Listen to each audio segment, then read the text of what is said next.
મારા વિશ્વાસુ કોક હોય મારા મ્યાલડીના કદાચ મારા ભાનુભાઈના વિશ્વાસુ જગતમાં રખડે અને મારું મ્યાલડીનું નામ લઈને રખડતા હોય અને એના સામે ભલામણા કદાચ કોઈ 500 બિજારા આવી કદાચ કોઈ વિજાગરા વિજાના ઘા કરે અને ક્યાં વહી ગઈ મારી તમારી મ્યાલડી કેટલો વાર્તો કરે અને ભલામણા હવા મ્યાદની નાગડી નો બનું ને આ તો હું નાકાની બદવાળી મ્યાલડી લોય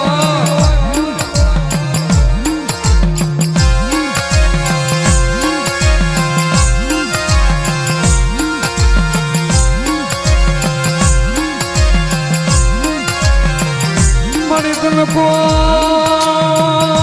બનાવે તન કોણ રીઝાવે મારી બદવાળી તન કોણ બનાવે